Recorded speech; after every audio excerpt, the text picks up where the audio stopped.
Bueno, aquí estamos nuevamente. Bueno, y les voy a leer algo que salió la semana pasada y después les voy a comentar algo con respecto a esto. Em, el título dice, Menos jubilados, ajustes del frente de todos del que nadie habla. En 15 meses del 2020 y 2021, la cantidad promedio de altas de prestaciones se redujo a la mitad respecto de las que hubo por mes en los años previos. Un proyecto de la oposición busca que se le pague un bono a los afectados por demora. ¿Cómo están hoy esos trámites? En los últimos meses, ANSES habilitó más trámites bajo la modalidad virtual, pero en muchos casos hubo dificultades y demoras en la respuesta. Entre los años 2020 y en marzo de este año, se jubilaron un poco más de 10.300 personas por mes que gestiona la ANSES. Ese número promedio de altas otorgadas en 15 meses es menor a la mitad promedio que hubo en los años previos, en los 3 años previos. Entre el 2017 y 2019, unas 20.700 personas aproximadamente pudieron obtener cada mes su prestación jubilatoria. Y esto surge de analizar las estadísticas del boletín de la Secretaría de Seguridad Social. Los datos de promedios mensuales fueron consignados en un informe reciente de una consultora llamada IDESA. Según esas estadísticas, el 2017 en adelante, incluyendo los primeros meses de este año, se da una característica común. De cada 10 nuevos jubilados, son alrededor de 6 los que recurrieron a una moratoria para complementar el número de aportes que exige el sistema.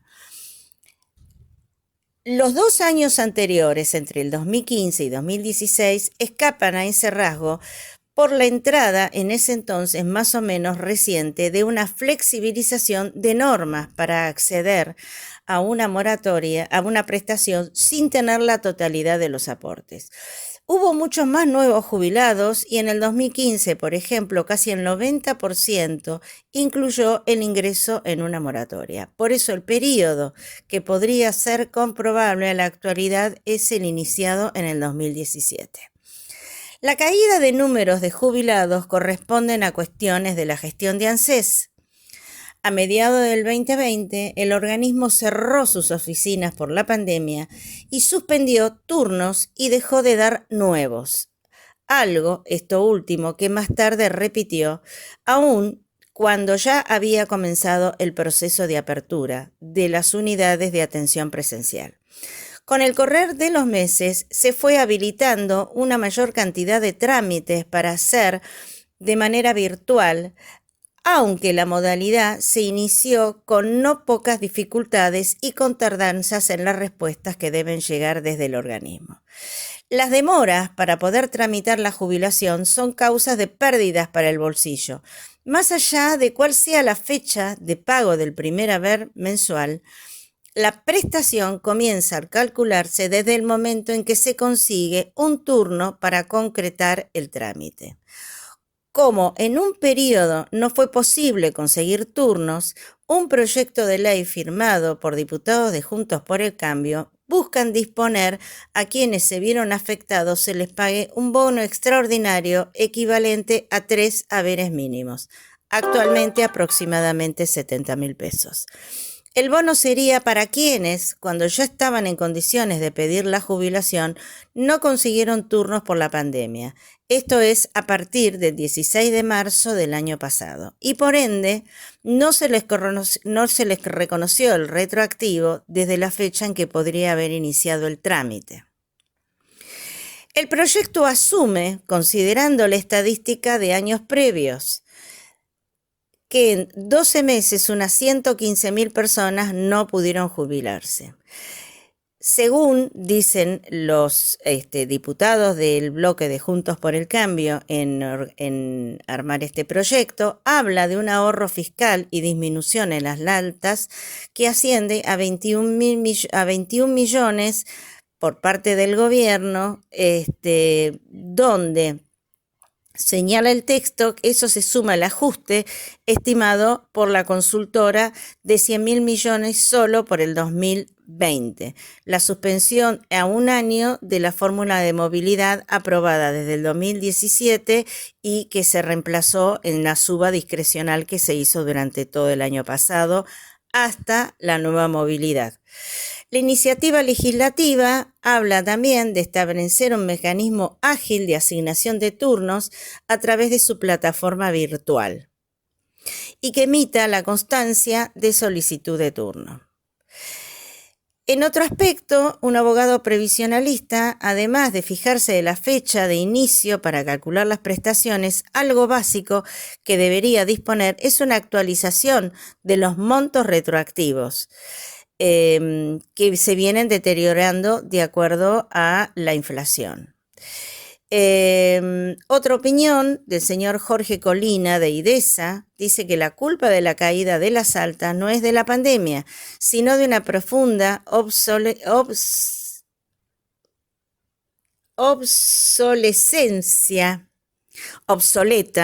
vamos a hacerlo más fácil, tecnología y de décadas de uso de los organismos públicos para nombrar amigos y militantes.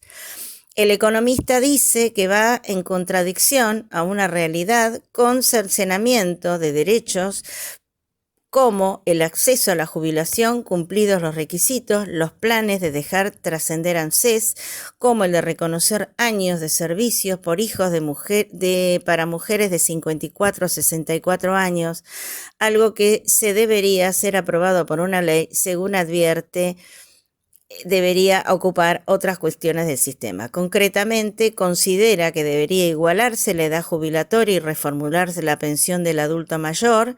Esa pensión creada en el 2016 reemplazar a las moratorias que tiene la falencia de ofrecer un importe mensual equivalente al 80% del haber mínimo, a personas que no tienen ningún aporte, a las que contribuyeron varios años sin haber podido cumplimentar los 30 años por ley. La situación de un ANSES de puertas cerradas durante estos meses y luego de la trámites de atención virtual con pocos avances, con comportamientos aleatorios, dependiendo de quién fuera el empleado del organismo que se ocupa del caso, es un tema de conflictos entre abogados previsionalistas y funcionarios, aunque las demoras también afectan, claro, a usuarios particulares, incluso prestaciones judiciales para pedir el acceso al inicio de trámites. Ahora hay algunas pequeñas mejoras en una mayor disponibilidad de turnos presenciales, cuenta Federico Perkovich, presidente de la Comisión de Seguridad Social de la Asociación de Abogados y Abogadas de la Ciudad de Buenos Aires. Agrega que en los trámites virtuales se incorporó la suba de formularios de formato digital, que si bien sigue dependiendo de un operador, al recibir el pedido en el ANSES ya los datos están cargados. Uno de los problemas que persiste, agrega, está vinculado con la determinación de la fecha de inicio del derecho al beneficio. Es totalmente discrecional que el operador del ANSES dé inicio a ese trámite o no, señala. Eso incide en el monto a cobrar en el concepto de retroactivo. En el caso de la última moratoria lanzada, la fecha de inicio en el mes siguiente a aquel que se abonaba la primera cuota y eso depende de la persona que responda. Desde ANSES el pedido de trámite. Vamos a un pequeño corte y después voy a hacer un pequeño comentario.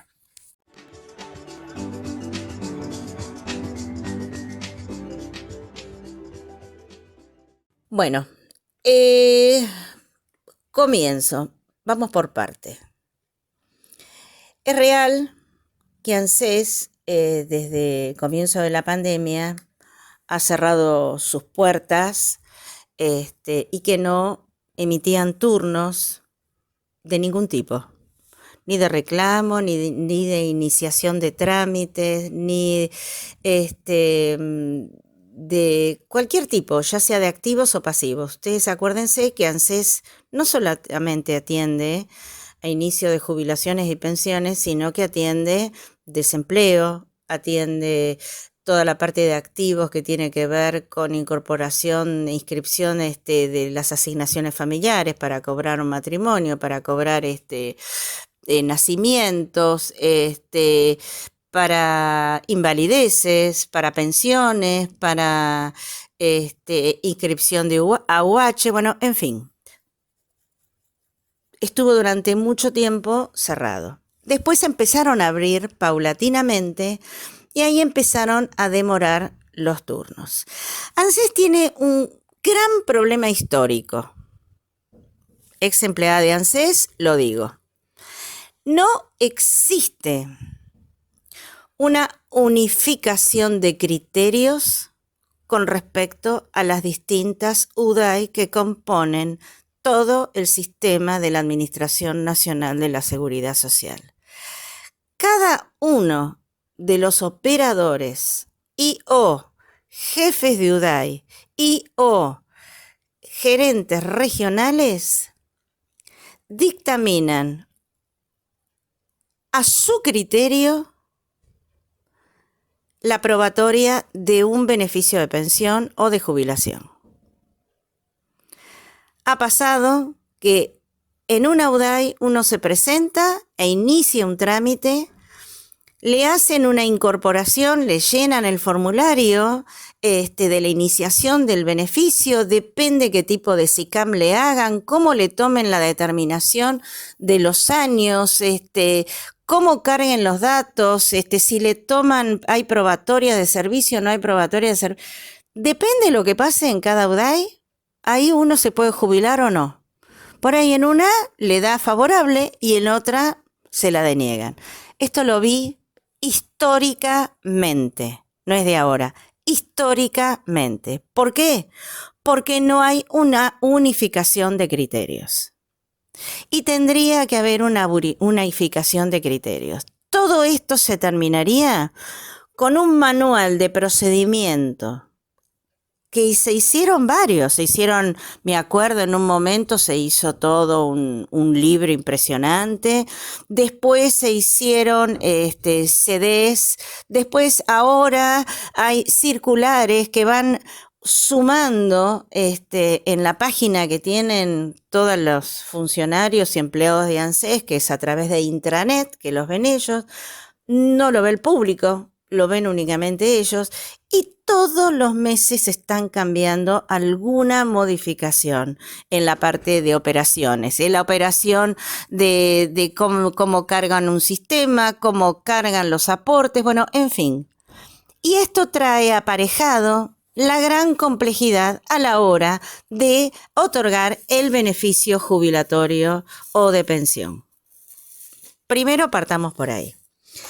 Con respecto a la determinación del retroactivo, debería ser como fue históricamente. Históricamente, siempre fue a la fecha de cumplimentar la edad para jubilarse. Recuerdo que en los años fines de 80, principios de 90, existía el feliz cumpleaños, donde un jubilado sabía que ya estaba por cumplimentar, entonces incorporaba, iba buscando todos sus papelitos, todos sus certificados de servicio, los aportes si tenían en autónomo, bueno, todo iban juntando para cuando llegara, pedían un turno, iban, presentaban toda esa documentación y se le iniciaba el trámite a partir de el día que cumplimentaba sus 60 o 65 años los varones y 60 las mujeres. Después se cambió. ¿Por qué?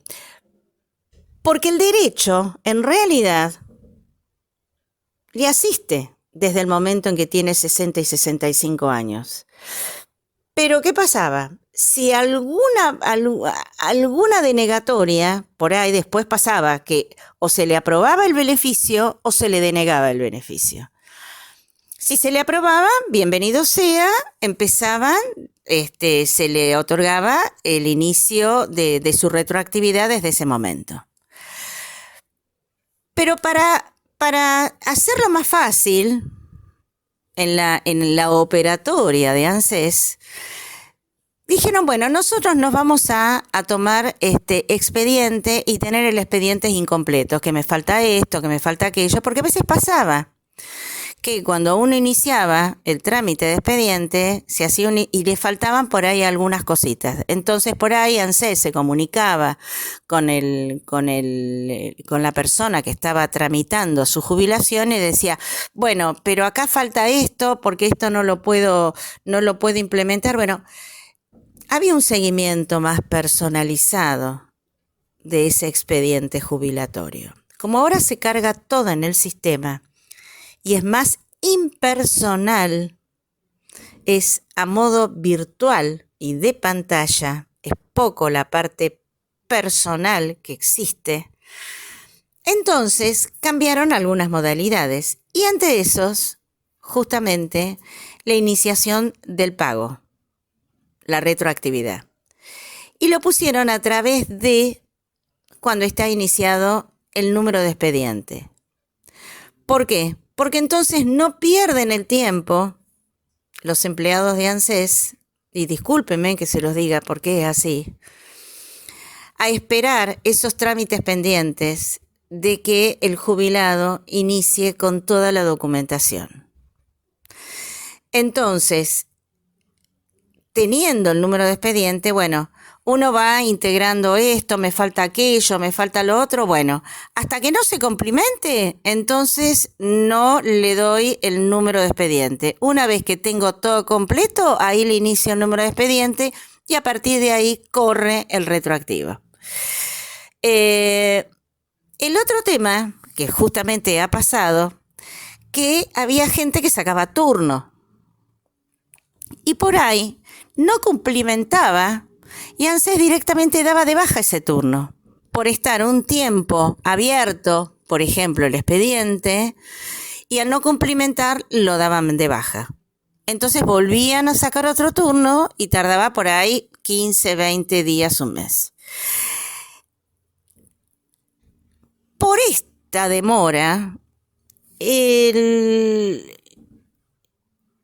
bloque de Juntos por el Cambio saca un proyecto diciendo que todos esos afectados que estuvieron en tiempo de pandemia, se les pague un retroactivo, un bono extra de 3 haberes mínimos. En lo utópico, si yo lo pienso, es fantástico. Ahora, en la realidad, ¿será viable? ¿Cuántos afectados, jubilados, han venido y han tenido el atraso de más de 3 meses de retroactivo? ¿Tienen la estadística? ¿Hay una estadística? No es fácil sacar estadística, porque uno tendría que ir a pedirle a ANSES a ver cuántos iniciaron el trámite y que después el sistema de turnos lo hizo caer y tuvieron que volver a pedir. Es muy difícil sacar esa estadística. ¿Estamos seguros que es 120.000 personas más o menos? Porque hay personas que por ahí pudieron iniciar su trámite y se jubilaron. Otro tema es que ANSES está para dar esta cantidad de dinero a esas 120.000 personas. Yo entiendo que ANSES se ahorró mucho dinero. ¿En dónde? En el año de la suspensión de la movilidad, obvio que ahorró dinero. En el tiempo que no dio jubilaciones, obvio. Pero después pedir esto, y es una decisión política. Es una decisión política muy importante que hay que ver si ese proyecto pasa en presupuesto. ¿Por qué? Porque ese ahorro que está haciendo ANSES en todo este tiempo que vino haciendo, porque ojo que la suspensión de la movilidad se dio antes de la pandemia, no se dio después, se dio antes de la pandemia, fue para otras cosas. Hoy se ha incrementado un montón de otros beneficios y prestaciones que salen de los recursos de la Seguridad Social, que salen de ANSES, que no deberían salir de ANSES, a mi entender, deberían salir de Desarrollo Social, y que eso lo están sacando de todo este ahorro que se hizo durante todo este año y medio con respecto a las prestaciones de jubilaciones y pensiones. Por eso siempre digo, ANSES debería cerrar el sistema, tener los recursos genuinos que vienen de los empleados que aportan, más los monotributistas y más los autónomos, algún adicional, porque no se llega. Hoy está un activo por un pasivo, es 1,3, así que no llega, y dar la prestación que corresponde. Jubilaciones, pensiones, jubilaciones por invalidez, asignaciones que son determinadas por los trabajadores bajo relación de dependencia, monotributistas y autónomos, y desempleo. Todo el resto que es de carácter no contributivo, tiene que salir las partidas presupuestarias y los recursos de otro lado. Y esto se subsana, todo este problema de virtualidades y de atrasos y de tener en cuenta cada uno de las UDAI, tomar la interpretación de dar o no un beneficio, eso se subsana con un manual de procedimiento administrativo sacado por ley. Es así de simple, con tiempos. Un procedimiento, tanto tiempo, para todos los operadores y todas las UDAI, y no tener cada uno una interpretación. Con eso se subsanaría, pero tiene que salir por ley. Era el comentario que le quería hacer con respecto a este tema. Ya volvemos.